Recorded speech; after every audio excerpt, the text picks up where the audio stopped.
about social change and social justice movements and peace movements in terms of feminist understandings and compassion. And as many of you know, because I've shared stories with you, I come out of an activist heritage, which began in the late 50s and the 1960s. And I shared some stories with you from the 60s, I think, in the course of the class. Today is, let's see, the date is December 4th. So we are right in the week. December 2nd was the actual anniversary of this massive sit-in that students conducted at Sproul Hall, which is the administration building on the UC Berkeley campus.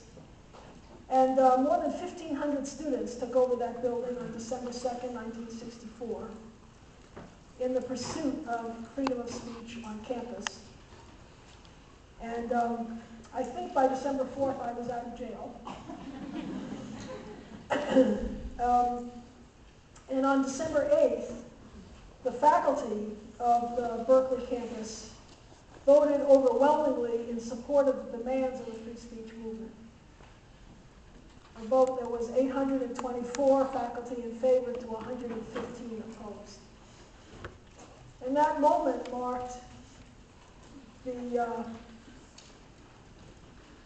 force that finally required the regents to change their regulations. Because previously there hadn't been freedom of speech on the campus, and it had been a very complicated affair to even bring guest speakers to the campus. Now, I'm not speaking about this from the point of view of nostalgia.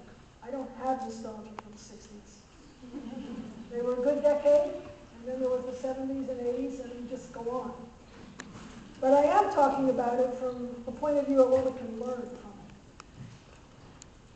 it. And I recently was asked some questions by someone about the 60s, and everyone has the impression that there were all these tens of thousands of students demonstrating. Well, there were tens of thousands of people in the streets by the late 60s and the early 70s to protest the war in Vietnam, for example. That's true. But when we started the free speech movement at Berkeley, we were a handful of students, very small number, who were activists primarily in the civil rights movement.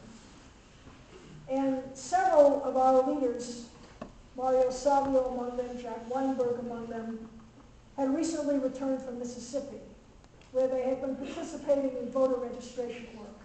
And that should resonate for you now, because we've talked a little bit about voting and voter registration and the kinds of struggles that were going on then.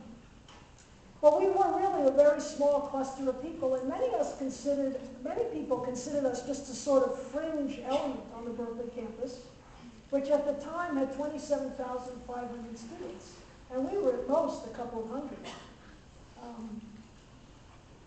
But something caught on for students, and it caught on because we did educational work. The basic thing about social change is the capacity to believe in people, believe in their educability, and believe in your ability to organize, and to explain to people what the issues are, and that they will ultimately come to understand those issues and add to your understanding of those issues. And if met with sufficient opposition from those in power, people will act in order to change those conditions. So that's what happened in the Berkeley situation. But the important thing about it was twofold. One was that we learned through our own experience that it was possible to make change. That was number one. And that you have to learn yourself. I can tell you that. You can see it. You can see evidence of it. For example, in the grassroots campaign for Obama, you can see it there. But when you are active yourself, you really experience it. So that's number one. And number two was that I think those of us involved in that particular movement, and in the civil rights movement is another example, other very powerful moments in the movement to free Angela Davis, which took place in the early 70s, we formed a sense of community. And these are bonds that are very powerful and very strong and very motivating. And everyone, I think, desires to be part of community. And one of the things I learned and gained from those movements was participation in community, caring about people, and working together with them. And these stories are replicated over and over again. So this first point I'm trying to make is that when we started, we were small. We were just a small number of people. And we did pretty outrageous things. I mean, seizing a police car is not exactly, who knew why we did that, or how that happened, or what the outcome was going to be. And I'm not advocating anything. But I'm just saying that's how it started. And then we wrote leaflets. We would write every night, it seems like. It probably wasn't every night, but we wrote educational leaflets that were distributed by the thousands on the campus, in which we explained the Constitution of the United States, and we explained the First Amendment, and we explained the administration's position, and we explained the anti-communist speakers ban, and we explained the importance of academic freedom and freedom of speech and so forth, over and over and over again. We went to dorms and co-ops where people were living, and all of that is what created a movement. And we did that, but that's what everybody does who tries to create a movement. That's what you have to do. And then eventually there is purchase. You gain purchase, and you gain an ability to really be heard.